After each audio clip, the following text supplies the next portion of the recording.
오늘 우리에게 주신 하나님의 말씀, 우리가 함께 나눌 말씀은 누가복음 111강으로 누가복음 22장 63절로 71절까지 말씀입니다. 누가복음 22장 63절로 71절 말씀 제가 봉독해 드리도록 하겠습니다. 지키는 사람들이 예수를 희롱하고 때리며 그의 눈을 가리고 물어 이르되 선지자 노릇하라 너를 친 자가 누구냐 하고 이 외에도 많은 말로 욕하더라. 날이 새매 백성의 장로들 곧 대제사장들과 서기관들이 모여서 예수를 그 공회로 끌어들여 이르되 내가 그리스도이거든 우리에게 말하라. 대답하시되 내가 말할지라도 너희가 믿지 아니할 것이요 내가 물어도 너희가 대답하지 아니할 것이라. 그러나 이제부터는 인자가 하나님의 권능의 우편에 앉아 있으리라 하시니 다 이르되 그러면 내가 하나님의 아들이냐. 대답하시되 너희들이 내가 그라고 말하고 있느니라. 그들이 이르되 어찌 더 증거를 요구하리요 우리가 친히 그 입에서 들었노라 하더라. 아멘. 오늘 본문 말씀을 사내들인 재판에서 사형 선고 받으신 예수님이란 제목으로 함께 말씀을 나누도록 하겠습니다. 오늘 본문을 저희들 크게 두 단락으로 나눠서 보고자 합니다. 첫 번째 단락은 63절에서 65절 말씀으로 재판 전에 예수님에게 어떤 일이 있었나요? 키워드는 희롱, 폭력, 놀림, 욕입니다. 자, 63절에서 65절 말씀을 보십시오. 지키는 사람들이 예수를 희롱하고 때리며, 자, 예수님을 잡아갔던 사람들이 아직 재판이 이루어지기 전입니다. 신문이 이루어지기 전이에요. 죄가 확정되기 전입니다. 그런데 뭐 하고 있어요? 예수님을 희롱하고 때리며 그의 눈을 가리고 물어 이르되 선지자 노릇하라. 너를 친 자가 누구냐 하고 이 외에도 많은 말로 욕하더라. 자, 이 말씀이 가르쳐주고 있는 상황은 어떤 상황입니까? 그들이 예수님을 눈을 가리고 계속해서 주먹으로 때리고 희롱하고 있습니다. 그러면서 뭐라고 놀리냐면 너 선지자라며, 선지냐면 네가 눈 감고 있어서 너를 때린 사람이 누군지 알 수 있지? 그러니까 맞춰봐. 그러면서 계속해서 폭력을 가하고 있는 것입니다. 이것은 굉장히 악한 일입니다. 앞서 말씀드렸다시피 예수님은 아직 그 죄가 확정되지 않았습니다. 그 죄가 드러난 것이 하나도 없어요. 그런데 이들이 죽이고 싶어서 잡아왔습니다. 그리고 죽이고 싶어서 잡아오고 본격적인 재판과 신문이 이루어지기 전에 먼저 폭력을 행사하는 거예요. 우리가 과거 악한 정권이 있었을 때 사람들을 잡아가서 무조건 폭력을 행사한 다음에 그들이 없는 죄도 스스로 실토하게 만들어서 불법으로 사람들을 가두고 죽이려고 했던 것처럼 지금 이들이 하고 있는 행태가 동일합니다. 죄가 없으신 분을 죄가 확정되기도 전에 미리 폭력을 가하면서 예수님을 하여금 공포에 휩싸여서 자기네들이 원하는 그 모든 일들을 스스로 시인하게 만들려는 악한 행동입니다. 그것을 미리 함으로써 앞으로 그들이 신문을 할 때 그들이 신문을 통해서 얻고 싶어하는 결과를 더 편하게 얻기 위해서 폭력을 행사하고 있는 것입니다. 그래서 이 말씀 자체가 우리에게 무엇을 가르쳐 주냐면 예수님을 잡았던 자들의 악함과 예수님이 받았던 재판의 불법성을 우리에게 분명하게 보여주고 있습니다. 그러면서 동시에 이 사건은 우리에게 무엇을 가르쳐 주느냐? 바로 예수님께서 메시아로 오시지만 고난받고 조롱받고 우리를 위해서 멸시를 받는 그 사실을 우리에게 가르쳐주고 있습니다. 그 내용을 우리가 이사야서 53장 4절에서 5절 말씀, 너무나 유명한 말씀이고 우리가 고난주간 때는 항상 묵상하는 말씀 중에 하나이죠. 그 말씀에 기록되어 있습니다. 자, 함께 봅시다. 그는 실로 우리의 질고를 치고 우리의 슬픔을 당하였거늘. 예수님께서 지금 당하는 모든 고난과 멸시는 우리의 아픔과 우리의 슬픔을 고치시기 위한 거예요. 그런데도 불구하고 우리는 뭐라고 생각했어요? 우리는 생각하기를 그는 징벌을 받아 하나님께 맞으며 고난을 당한다 하였노라. 즉 우리 때문에 당하는 모든 멸시와 고난을 하나님께 버림받음으로 그가 죄가 많아서 당하는 고통으로 우리는 여겼다는 것입니다. 그러나 무엇이라는 거예요? 그가 찔림은 우리의 허물 때문이요 그의 상함은 우리의 죄악 때문이라. 그가 징계를 받음으로 우리는 평화를 누리고 그가 채찍에 맞음으로 우리는 나음을 받았도다. 그가 당하는 모든 고난과 멸시는 사실 우리 거라는 것입니다. 우리 인생들을 보십시오. 우리 인생들은 사실 누군가 재판을 할 필요가 없을 만큼 많은 죄악을 가지고 있습니다. 특히 누구 앞에 죄악을 가지고 있어요? 하나님 앞에 죄악을 가지고 있어요. 근데 이 죄악을 하나님께서는 우리에게 돌리지 않으시고 우리에게 묻지 않으시고 예수님께 묻고 있다는 것입니다.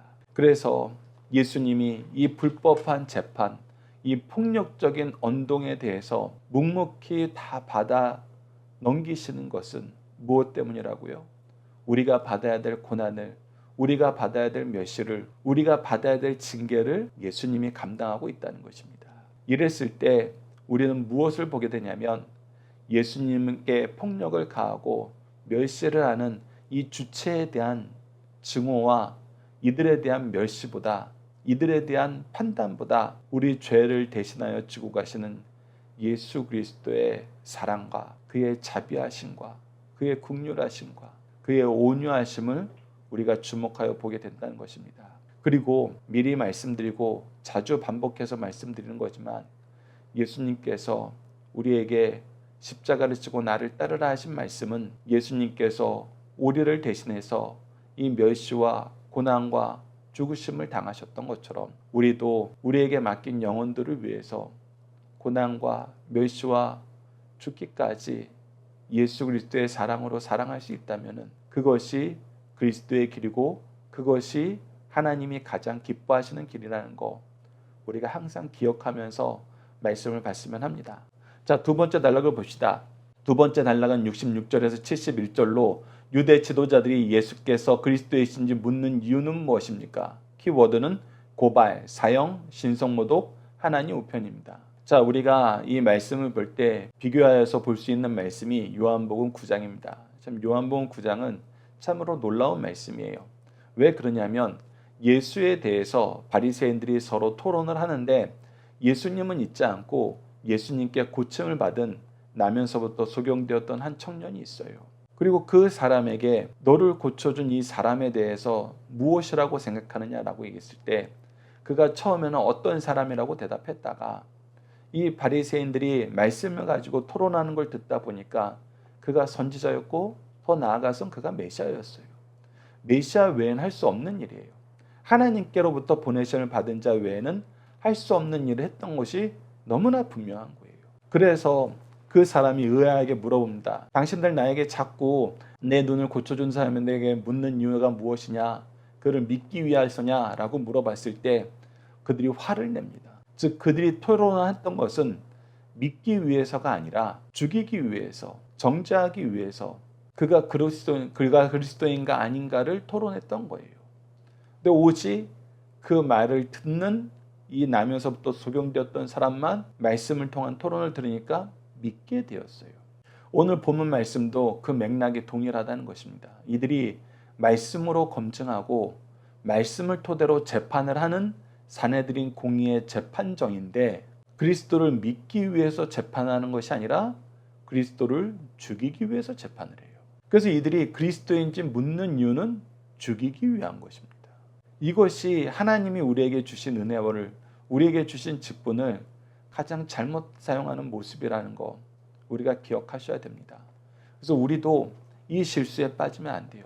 우리가 어떤 사람의 신앙에 대해서 점검을 하고 그의 신앙에 대해서 우리가 조사를 할 때에는 어떻게 하면 그를 구원할까?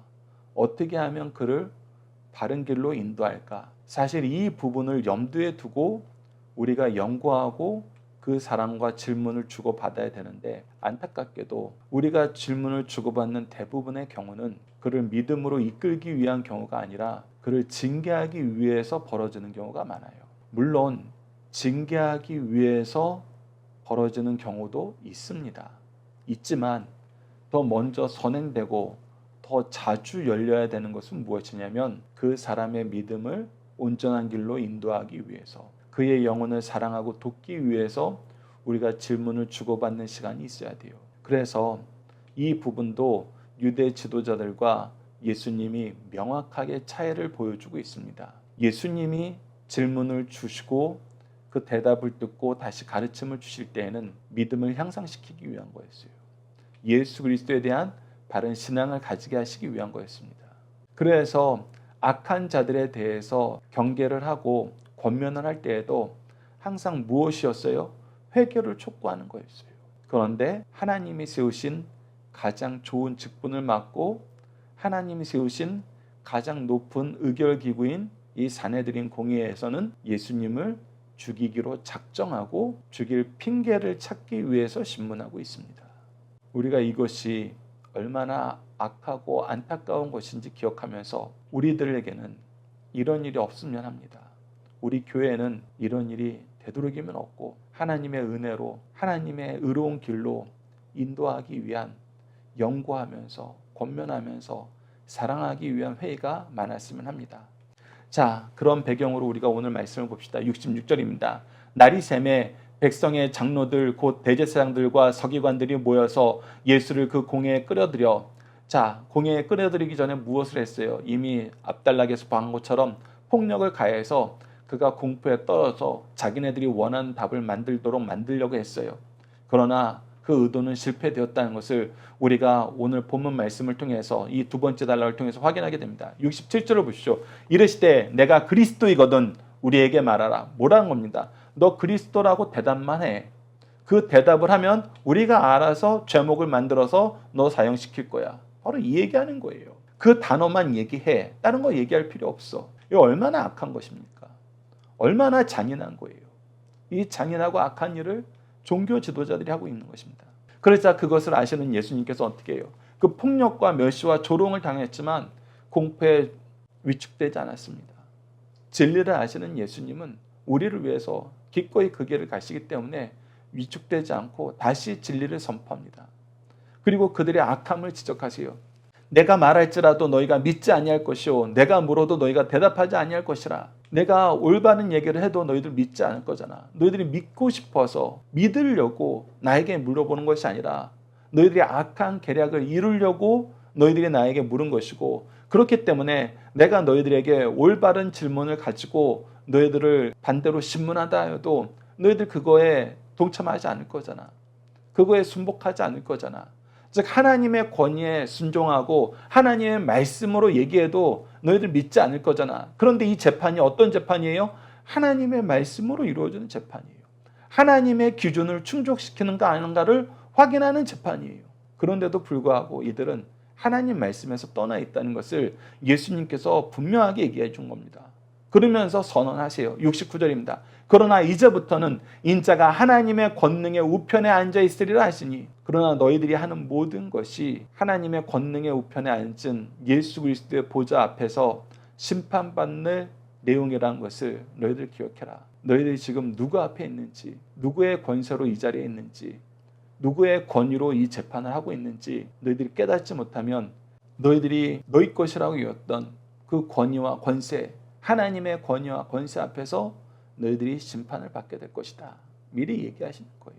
그러자 다른 질문을 합니다. 다 이르되 그러면 내가 하나님의 아들이냐? 대답하시되 너희들이 내가 그라고 말하고 있느니라. 즉 너희들이 나를 그리스도라고 얘기하는 거, 내가 하나님의 아들이냐고 묻는 거, 그것은 말씀으로 검증하는 것이 아니라 나를 죽일 제목을 찾고 있는 것인데 너희들이 그런 일을 하고 있다라고 얘기하는 거예요. 그래서 이야기하는 것입니다. 71절 그들이 이르되 어찌 더 증거를 요구하리요 우리가 친히 그 입에서 들었노라 하더라. 그래서 이 내용을 가지고 예수님을 죽일 제목을 하나 만들어냈는데 그것이 무엇이냐면 신성모독이라는 거예요. 하나님의 유일신성을 모독했다라고 예수님의 제목을 만들어서 죽이기로 결의한 것입니다. 그런데 이 죽이기로 결의한 것이 빌라도 재판에서는 전혀 다른 제목으로 탈바꿈돼요. 이것은 보편적인 재판에서는 있을 수 없는 일입니다. 이 부분은 다음 시간에 우리가 확인하도록 하겠습니다. 함께 묵상할 말씀을 통해서 이 내용을 좀 더 보도록 하겠습니다. 우선 예수님을 미리 죽이고자 작정하고 제목을 만들려는 이들의 악한 시도에 대해서 우리가 요한복음 11장 49절과 50절 말씀을 통해서 볼 수 있습니다. 그 중에 한 사람, 그 해의 대제사장인 가야바가 그들에게 말하되 너희가 아무것도 알지 못하는도다. 한 사람이 백성을 위하여 죽어서 온 민족이 망하지 않게 되는 것이 너희에게 유익한 줄을 생각하지 아니하는도다 하였으니, 즉 예수님을 죽이려고 하는데 예수님의 죄를 발견할 수가 없는 거예요. 고발할 내용이 없는 겁니다. 그러자 이 가야바가 야 죄가 없어도 이 한 사람 죽여서 우리 온 민족이 구원을 받는다면은 그것이 우리에게 유익한 거 아니냐. 그러니까 악한 일을 해서라도 우리가 죽이자 이렇게 결의한 거예요. 그런데 놀랍게도 하나님의 은혜의 역사는 이 사람이 그 해의 대제사장인 거로 그를 통해서 무엇을 선언한 거라고요? 예수 그리스도의 죽으심의 의미를 선언하게 하셨다는 거예요. 그것이 우리가 요한복음 11장 51절과 52절을 통해서 확인하게 됩니다. 자, 계속해서 함께 묵상할 말씀 마가복음 14장 55절에서 56절을 보십시오. 대제사장들과 온 공회가 예수를 죽이려고 그를 칠 증거를 찾되 얻지 못하니 이는 예수를 쳐서 거짓 증언하는 자가 많으나 그 증언이 서로 일치하지 못합니다. 네, 이들의 재판이 얼마나 불법적이고 악한 재판인지 보여주는 거예요. 죽이기 위해서 없는 죄를 만드는 재판을 하는 거예요. 그래서 증인들을 찾아왔는데 증인들이 서로 입을 맞추지 못한 상태에서 오니까 다 그 증거가 다른 거예요. 그래서 어떤 걸로도 예수님의 죄를 증명할 수 없었다. 당연하죠. 없는 죄니까. 그러면서 우리가 예수님께서 하나님의 아들이시다는 거 더 흔들리지 않는 증거는 무엇입니까? 하나님께서 직접 예수님의 아들 되심을 증거하였다는 거예요. 그것이 우리가 앞서 나눴던 누가복음 3장과 9장에 드러납니다. 3장 22절은 예수님이 세례를 받으실 때예요. 성령이 비둘기 같은 형체로 그의 위에 강림하시더니 하늘로부터 소리가 나기를 너는 내 사랑하는 아들이라 내가 너를 기뻐하노라 하시니라. 누가복음 9장 35절에서는 구름 속에서 소리가 나서 이르되 이는 나의 아들 곧 택함을 받은 자니 너희는 그의 말을 들으라 라고 얘기하면서 변화해서 있던 역사를 우리가 확인할 수 있었습니다. 그리고 나서 오늘 재판에 대한 평행 말씀 마태복음 26장 64절로 65절을 보면 이들의 불법성을 우리가 확인할 수 있습니다. 내가 너희에게 이르노니 이후에 인자가 권능의 우편에 앉아 있는 것과 하늘 구름 타고 오는 것을 너희가 보리라. 이에 대제사장이 자기의 옷을 찢으며 이르되 그가 신성모독하는 말을 하였으니 어찌 더 증언을 요구하리요. 보라 너희가 지금 이 신성모독하는 말을 들었도다. 예수님께서 승천하시고 하나님 우편에 앉아 계시다가 다시 오시는 이 구속의 역사를 미리 선언해 주셨는데도 이들은 이것을 신성모독하는 말로 잘못 해석하고 그 근거를 들어서 예수님을 죽이려고 합니다. 우리가 이 말씀을 잘 봐야 됩니다. 맥락이 어긋나고 자기 의지를 관철시키기 위해서 성경 말씀을 오용하고 남용할 때에는 우리가 하지 못할 일을 하게 돼요. 하나님의 뜻 안에서 절대 하지 못할 일, 의로운 자를 죽이고 하나님의 구원의 역사를 인정하지 않는 악한 행동을 하게 된다는 것. 그래서 우리가 말씀을 볼 때에는 항상 말씀이 우리에게 주시는 교훈이 무엇인지 바르게 찾아서 바르게 믿어야 됩니다. 이 내용을 우리가 기억하면서 중심 사상을 하나씩 보도록 하겠습니다. 첫 번째는 영적 특권을 잘못 사용하면 가장 악한 길로 빠질 수 있다는 것입니다. 안나스 일가는 이 가야바의 장인되었던 안나스 일가가 이 당시에 이 대제사장 직분을 그 가문이 독점하면서 권세를 누리고 있었습니다. 그런데 이들은 어째서 이런 권세가 허락되었는지 깨닫지 못하는 거예요. 안나스 일가는 예수를 영접할 가문이요 이를 위한 직책을 맡은 가문입니다. 그러나 오히려 예수를 배척하고 죽이는 데 앞장섰습니다. 유대인들의 영적 특권은 하나님과 언약 관계라는 최고의 은혜를 선물로 받은 것으로 구체적으로는 하나님이 주신 율법의 말씀, 메시아 그리고 하나님 나라에 대한 약속이 있습니다. 이러한 은혜를 이어가는 전통은 예수님 시대에는 대제사장들에게 집약되어 있었어요. 이제 하나님께서 보내신 메시아가 대제사장 안나스 앞에 서 있습니다. 구약의 말씀을 통해서 주님을 알아보고 영접하고 공경하면서 소개해야 할 그의 가문이 오히려 그분을 배척하고 모욕과 굴욕을 가하고 죽이는 데까지 이르렀습니다. 가장 선하고 정의로워야 할 자들이 가장 악한 데까지 이르게 되었어요. 이는 가장 선한 일에 쓰임받는 사람이 그 일을 바르게 수행하지 않으면 가장 악한 일에 쓰임받게 될 수 있다는 사실을 우리에게 보여줍니다. 그래서 우리가 하나님의 직분을 맡았을 때 조심하셔야 됩니다. 하나님의 일에 우리가 온전한 순종을 보이지 않으면 바르게 따르지 않으면 우리는 악한 일을 하게 됩니다. 두 번째, 신앙 안에서 많은 죄인보다 한 사람의 의인이 더 중요하다는 것입니다. 최대 다수의 최대 행복이라는 공리주의는 정착해서는 가능할지 모르지만 종교인의 신앙에서는 통하지 않으며 통해서도 안 되는 것입니다. 그러나 가야바는 많은 사람들을 위하여 무죄한 한 사람의 죽음을 선한 것으로 여겼어요. 신앙 안에서는 1만 사람의 죄인보다는 한 사람의 의인이 더 중요하며 죄 없는 한 사람을 죽이는 것이 얼마나 큰 죄인가를 우리에게 보여주고 있습니다. 세 번째, 그릇된 편견에 사로잡혀 메시아를 죽인 어리석은 유대 지도자들을 우리에게 보여주고 있습니다. 예수에 대한 잘못된 편견에 사로잡히자 유대 지도자들은 예수를 죽이는 데 필요한 조치라면 평소에 상상도 못할 불법과 불의를 자행했어요. 이것이 편견의 무서움입니다.